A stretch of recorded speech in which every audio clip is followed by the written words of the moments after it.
Hello बच्चों, good morning, good afternoon and good evening. प्यारे बच्चों, आज हम आपके लिए फिर से सीबीएसई और यूपी बोर्ड के स्टूडेंट्स के लिए जो बोर्ड एग्जाम में क्वेश्चंस पॉसिबल होते हैं, NCERT exemplar problem MCQ questions लेकर के आए हुए हैं। चैप्टर का नाम है सॉल्यूशन। इस सॉल्यूशन चैप्टर के दो पार्ट में हमने वीडियो अपलोड कर रखी है। फर्स्ट पार्ट में 10 क्वेश्चन और सेकंड पार्ट में भी 10 क्वेश्चंस। आज जितने बचे हुए क्वेश्चंस हैं इस थर्ड पार्ट में हम समझाने जा रहे हैं। तो आज का पहला क्वेश्चन है 21 नंबर का। On the basis of information given below mark the correct option information. तो in bromoethane and chloroethane mixture intermolecular interaction of AA and BB type are nearly same as AB type interaction।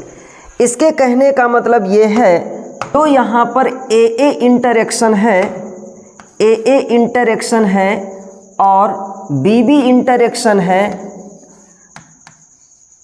इन दोनों interaction से जो AB interaction है उसकी value क्या है, same है। तो हम यहाँ पर लिखेंगे A B interaction, A interaction, B B interaction और ए बी इंटरेक्शन। यानी इसमें ये कहा जा सकता है A B interaction B B interaction के इक्वल है, A B interaction A interaction के भी इक्वल है। नेक्स्ट में क्या दिया है information, in ethanol and acetone mixture AA-BB type intermolecular interaction are stronger than AB type interaction. तो चलिए हम पहले वाले को ही समझ लेते हैं। मान लेते हैं हमारे पास एक सॉल्वेंट क्या है, हमारे पास एक सॉल्वेंट A है और दूसरा सॉल्वेंट B है। इसमें जो मॉलिक्यूल है वो कौन से हैं, AA मॉलिक्यूल हैं और इनके बीच का जो इंटरएक्शन है उसे कहा जाता है AA इंटरएक्शन। इसी तरह यहाँ पर जो मॉलिक्यूल्स हैं, सॉल्वेंट हैं, वो कौन सा है, BB इंटरएक्शन यहाँ होगा, B सॉल्वेंट हैं। और जब यहाँ इंटरएक्शन BB होगा तो इसके बाद हम क्या करते हैं, एक नया मिक्सचर बनाते हैं जिसमें A भी है और B भी है। इस सिचुएशन में जो इंटरेक्शन होगा उसका नाम होगा AB इंटरेक्शन। तो पहले इन्फॉर्मेशन में ये दिया गया है कि AA इंटरेक्शन जितना, मतलब A के साइड में एक A मॉलिक्यूल जितना इंटरमॉलिकुलर अट्रैक्शन को फील कर रहा था, B के साइड में जब B होता था तो B भी इंटरमॉलिकुलर अट्रैक्शन को फील कर रहा था। लेकिन जब A के साइड में B आ जाता है तो A B के साथ उतना ही इंटरमॉलिकुलर अट्रैक्शन फील कर रहा है जितना A अपने पहले वाले A मॉलिक्यूल के साथ फील करता था। ठीक इसी तरह B मॉलिक्यूल उतना ही इंटरेक्शन फील कर रहा है A के साथ जितना वो पहले अपने B वाले मॉलिक्यूल के साथ इंटरेक्शन फील करता था। तो यहाँ पर हम ये कह सकते हैं जब AA इंटरेक्शन, अभी भी BB इंटरेक्शन और लास्ट में AB इंटरेक्शन ये नियरली सेम होते हैं, तो इसका मतलब कौन से लॉ को फॉलो कर रहा है, यह राउल्ट्स लॉ को फॉलो कर रहा है, राउल्ट्स लॉ को फॉलो कर रहा है, पहली बात। अब इसमें से सेकंड ऑप्शन क्या दिया है, सेकंड इंफॉर्मेशन क्या दी है, सेकंड इंफॉर्मेशन दिया है इथेनॉल एंड एसीटोन मिक्सचर। मान लेते AA इंटरेक्शन इथेनॉल का है और BB इंटरेक्शन किसका है, एसीटोन का है। यदि हम दोनों को एक साथ मिक्स्ड करते हैं, interaction are stronger than AB type interaction. यानी इसके कहने का मतलब है AA interaction BB type interaction molecules intermolecular interactions are stronger than AB type interaction. यानी चलिए इसको भी देख लेते हैं। इनके कहने का मतलब ये है कि यहाँ पर जो AA इंटरेक्शन है, AA इंटरेक्शन है और इधर कौन सा है,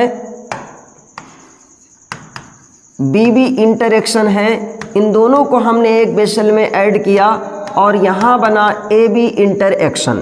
तो इसमें एक चीज़ ये कही गई कि जो AB इंटरएक्शन है, तो इसमें एक चीज़ ये कही गई जो AA इंटरएक्शन है, BB इंटरएक्शन है, ये दोनों क्या हैं, AB इंटरएक्शन से ज़्यादा हैं, यानी इनकी वैल्यू ज़्यादा है। ठीक है, अब यदि AA की वैल्यू ज़्यादा है, BB की वैल्यू AB इंटरएक्शन से ज़्यादा है, कहने का तात्पर्य A और B के बीच अट्रैक्शन अब ज़्यादा नहीं रह गया। जब A और B के बीच अट्रैक्शन ज़्यादा नहीं रह गया तो A मॉलिक्यूल भी फ्रीली इवापोरेट कर सकते हैं और B मॉलिक्यूल भी फ्रीली इवापोरेट कर सकते हैं। मतलब पहले की अपेक्षा आसानी से और ज़्यादा वेपराइज हो सकते हैं या इवापोरेट हो सकते हैं।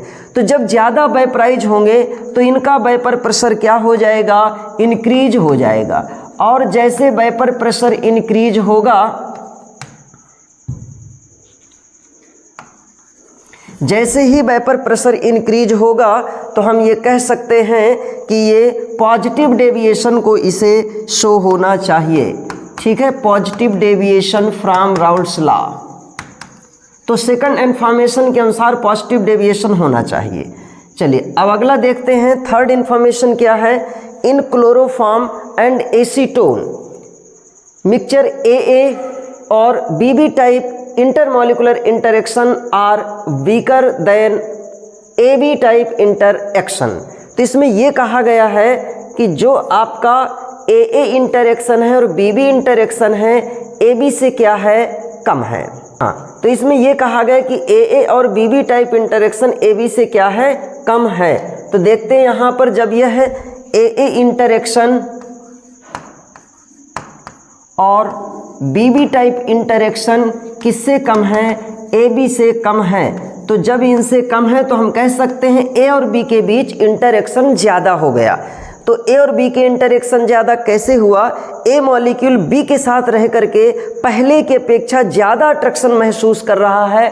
ठीक इसी तरह B मॉलिक्यूल A के साथ रह करके पहले की अपेक्षा ज़्यादा अट्रैक्शन महसूस कर रहा है। यानी हम ये कह सकते हैं ना तो फ्रीली A वेपराइज हो रहा है ना ही B वेपराइज हो रहा है, या वेपराइज हो रहे हैं तो इनके वेपराइज होने की रेट कम है।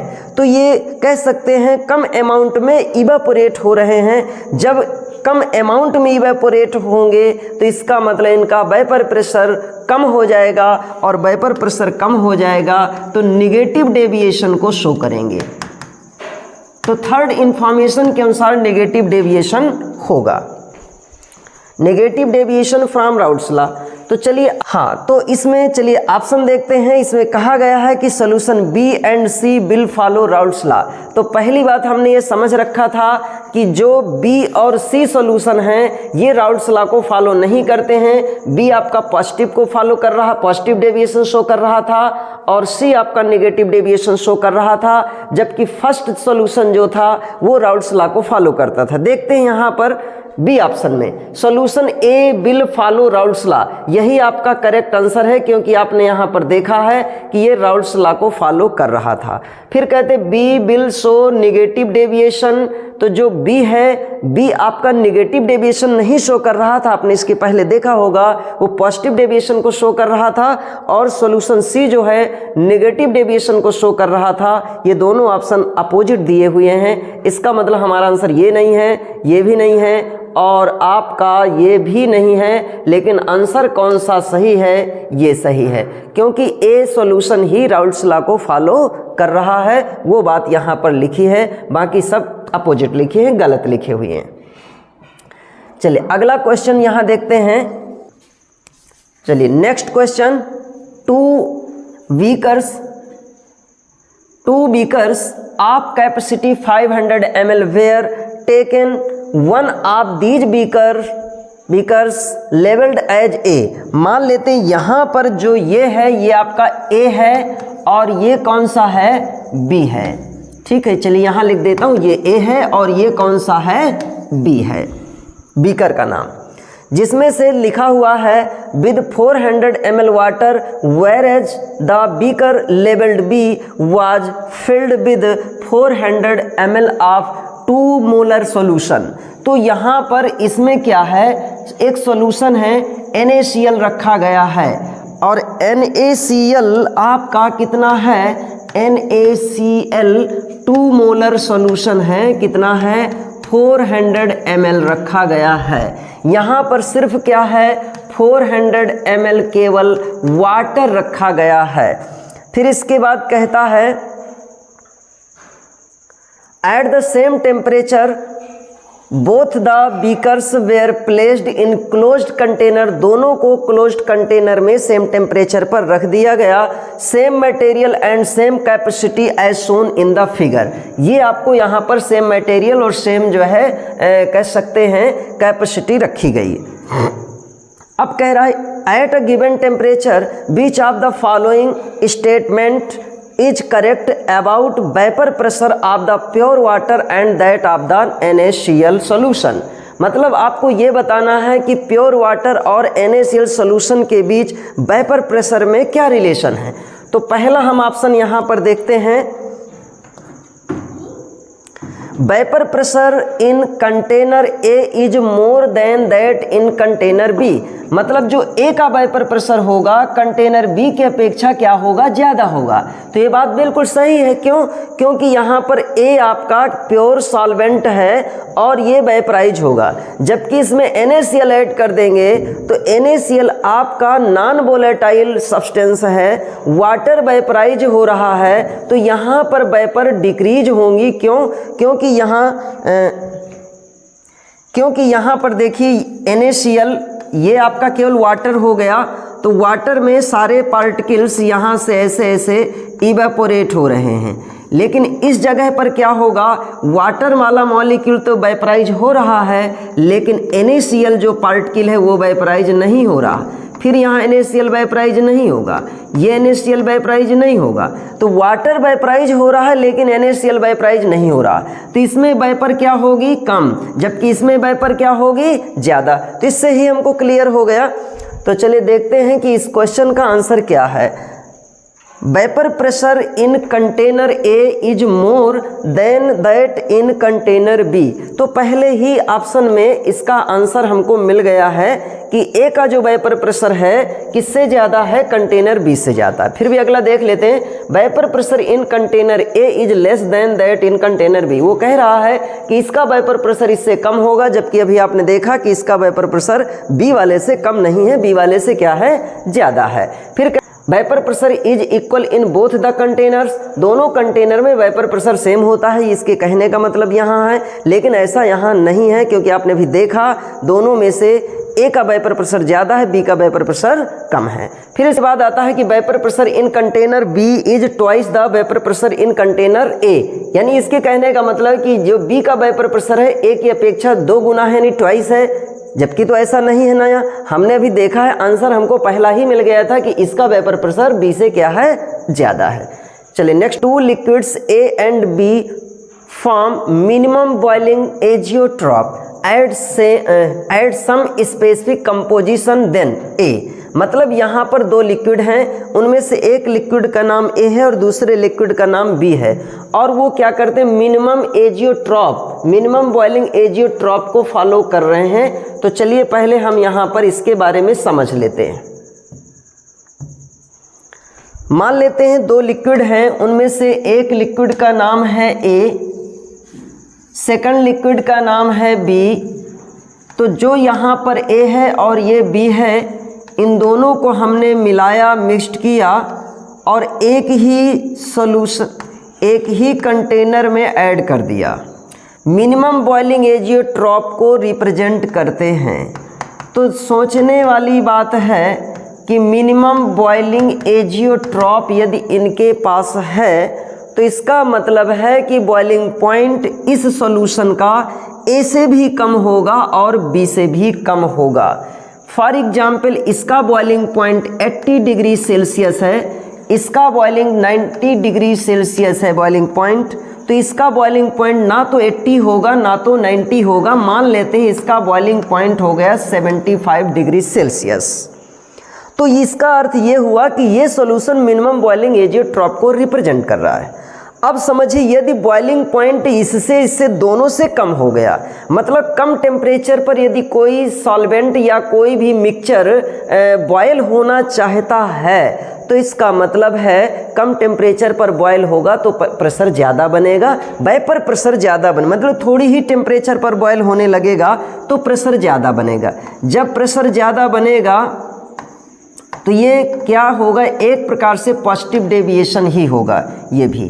तो देखते हैं क्वेश्चन में क्या दिया है। हमने यहाँ पर ये सारी चीज़ समझ ली है, अब क्वेश्चन के अकॉर्डिंग टू चलते हैं।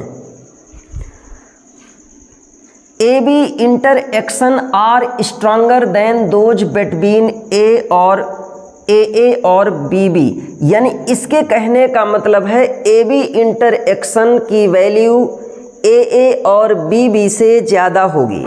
यानी इसके पहले हमने आपको यहाँ पर समझाया है कि वेपर प्रेशर इंक्रीज हो जाएगा, और वेपर प्रेशर तभी इंक्रीज होगा ना कि जब A भी इवेपोरेट हो सकता हो, B भी इवेपोरेट हो सकता हो, दोनों जब आसानी से इवेपोरेट हो ही रहे हैं तो इसका मतलब A और B के बीच का इंटरएक्शन लो होगा, तभी हम कह सकते हैं कि वेपर प्रेशर ज़्यादा होगा। जबकि इसमें क्या कहा है, AB इंटरएक्शन और स्ट्रॉन्गर, AB इंटरएक्शन स्ट्रॉन्गर नहीं होगा, AB इंटरएक्शन क्या होना चाहिए, लो होगा, लो होना चाहिए। तो हमें ढूंढना है कि AB इंटरएक्शन लो किस में है। Vapour pressure of solution increases because more number of molecules of liquid A and B can escape from the solution. इसने कहा कि सॉल्यूशन का वेपर प्रेशर इंक्रीज हो जाता है, इंक्रीज इसलिए होता है क्योंकि A भी इजली इवेपोरेट हो सकता है, B भी इजली इवेपोरेट होता है। और डायग्राम में हमने यही बात समझी है कि बॉइलिंग पॉइंट जब कम होगा तो वेपर प्रेशर ज़्यादा होगा। वेपर प्रेशर ज़्यादा इसलिए होगा क्योंकि A इजली इवेपोरेट हो रहा है, B भी इजली इवेपोरेट हो रहा है। तो ये वाला आंसर आपका करेक्ट माना जाएगा। अब देखते हैं इसमें भी, इसके बाद भी समझ लेते हैं कि क्या लिखा हुआ है। Vapour pressure of solution decreases because less number of molecules of only one of the liquid escape from the solution. ये कह रहा है कि वेपर प्रेशर डिक्रीज हो जाता है। क्यों डिक्रीज हो रहा है, क्योंकि यहाँ पर सिर्फ एक ही सॉल्वेंट मॉलिक्यूल इवेपोरेट हो सकता है, ऐसा कह रहा है। जबकि हमने अभी डायग्राम में समझा ये हमारे आंसर के मुताबिक नहीं चल रहा है। फिर हाँ, question number 24, 4 litre of 0.02 m aqueous solution of NaCl was diluted by adding 1 liter of water. The molality of the resultant solution. यहाँ पर मोलैरिटी होना चाहिए, ठीक है, मोलैरिटी। अब इसमें से क्या करना है, सबसे पहले हम यहाँ M1 B1 equal M2 B2, ये डाइल्यूशन इक्वेशन होता है। 4 लीटर आपने यहाँ पर रखा, उस सॉल्यूशन की NaCl सॉल्यूशन की कंसंट्रेशन कितनी है, 0.02, तो ये आपने रख दिया 0.02 इक्वल। इसके बाद आपकी मोलैरिटी बताना है कितनी होगी सेकंड कंडीशन पर, जिस समय 1 लीटर वाटर ऐड कर दिया गया। आप सोचिए 4 लीटर वाटर पहले से था, 1 लीटर वाटर और ऐड कर दिया गया और उसको क्या कर दिया गया, 5 लीटर बना लिया गया। तो M2 कितना हो जाएगा, M2 इक्वल हो जाएगा 0.02 इंटू 4 डिवाइडेड बाई 5, यानी ये आ जाएगा, ये 0.8 हो जाएगा। और 0.8 से जब आप मल्टीप्लाई करेंगे तो 16, 1, 2, 3, 0.016, तो 0.016 m यहाँ पर आंसर आ रहा है, ठीक है। तो ये on the basis of information given below mark the correct option. Information on adding acetone to methanol, some of the hydrogen bonds between methanol molecule breaks. आपको यहाँ पर यह बताया गया है कि मीथेनॉल मॉलिक्यूल्स के बीच हाइड्रोजन बॉन्डिंग ब्रेक हो जाती है किस समय, जब आपने किसको ऐड किया है, एसीटोन को ऐड किया है। तो देखते हैं उसके बाद क्या होता है। At specific composition methanol acetone mixture will form minimum boiling azeotrope and will show positive deviation from Raoult's law. चलिए पहले हम इन दोनों को मिक्स करके देख लेते हैं कि हमारे अकॉर्डिंग टू यहाँ पर क्या होना चाहिए। यहाँ पर देखिए क्या है, मीथेनॉल है, ये यहाँ मीथेनॉल है, तो मीथेनॉल में हमने क्या ऐड कर दिया है, एसीटोन।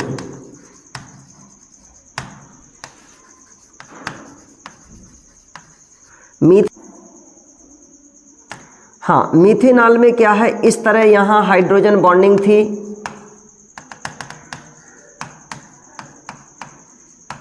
लेकिन जब हम इसमें एसीटोन ऐड कर देते हैं तो एसीटोन ऐड करने से क्या होगा, इनके बीच की हाइड्रोजन बॉन्डिंग ब्रेक हो जाती है, तो ये बन जाएगा यहाँ CH3 और बीच में आ गया C डबल बॉन्ड O और ये CH3 इस तरह, और फिर इसके बाद आ गया आपका HOCH3। तो एक मॉलिक्यूल मीथेनॉल इधर हुआ, एक मॉलिक्यूल मीथेनॉल इधर हुआ, बीच में क्या हो गया, एसीटोन हुआ। तो अभी तक क्या होता है, ए और ए के बीच का अट्रैक्शन ज़्यादा होता था, अब यहाँ पर ए के साइड में कौन आ गया है, बी आ गया है, और बी के साइड में ए आ गया है। यानी हम ये कह सकते हैं ए बी इंटरेक्शन की जो वैल्यू होगी, ए बी इंटरेक्शन की जो वैल्यू होगी ए इंटरेक्शन से क्या होगी, कम होगी। अब इसी तरह देखते हैं और क्वेश्चन क्या दिया, फिर उसके अकॉर्डिंग टू हम समझते हैं। At specific composition methanol acetone mixture will form minimum boiling azeotrope and will show positive deviation from Raoult's law. तो ये बात पॉजिटिव डेविएशन को रिप्रेजेंट कर सकता है, क्योंकि यहाँ पर जो ए बी इंटरेक्शन है, ए बी इंटरेक्शन पहले की अपेक्षा कम हो गया है। जब पहले की अपेक्षा कम हो गया है तो ए फ्रीली इवापोरेट हो सकता है, बी भी फ्रीली इवापोरेट हो सकता है, वेपर प्रेशर बढ़ेगा और पॉजिटिव डेविएशन को रिप्रेजेंट करेगा। चलिए अगला है, इसमें क्या कह रहा है, at specific composition methanol acetone mixture forms maximum boiling azeotrope and will show positive deviation from Raoult's law. इसमें कह रहा है मिनिमम बॉइलिंग एजियोट्रॉप और यहाँ कह रहा है मैक्सिमम बॉइलिंग एजियोट्रॉप, और इसमें पॉजिटिव डेविएशन यहाँ भी कह रहा है, पॉजिटिव डेविएशन यहाँ भी कह रहा है। तो आप ये सोचिए कि जब यहाँ वेपर प्रेशर ज़्यादा बन रहा होता है तो इसका मतलब वो मिनिमम बॉइलिंग एजियोट्रॉप होता है, minimum boiling azeotrope. Minimum boiling यानी कि कम बॉइलिंग पॉइंट पर ये वेपराइज होंगे और यहाँ पर इनका वेपर प्रेशर भी क्या होगा, ज़्यादा होगा। तो आंसर आपका कौन सा सही है, तो आंसर आपका पहला ही करेक्ट है यहाँ, ठीक है। बाकी इसमें क्या लिखा हुआ है, मैक्सिमम लिखा हुआ है, at specific methanol acetone mixture will form minimum boiling azeotrope and will show negative तो शो ही नहीं करेगा, और यही चीज़ यहाँ पर दिया हो, methanol mixture will form maximum और निगेटिव दिया है। तो पहली बात तो निगेटिव नहीं शो होगा, शो कौन सा होगा, पॉजिटिव, साथ में पॉजिटिव डेविएशन के साथ मिनिमम बॉइलिंग एजियोट्रॉप हुआ करता है। चलिए अगला क्वेश्चन है,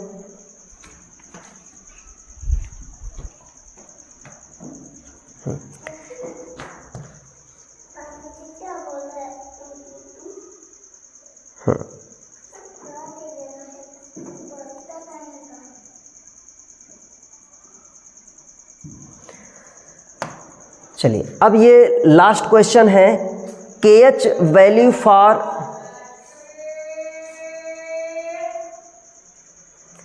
अब ये लास्ट क्वेश्चन है, KH value for argon CO2 SCHO and CH4 are 40.39, 1.67, 1.83 into 10⁻⁻⁵ and 0.413 respective value. तो यहाँ KH की वैल्यू सभी की दी हुई है और जिनकी वैल्यू दी हुई है उनके अकॉर्डिंग टू हमको बताना है कि सॉल्बिलिटी किसकी, arrange these gases in the order of their increasing solubility, इनकी सॉल्बिलिटी का इंक्रीजिंग ऑर्डर आपको बताना है।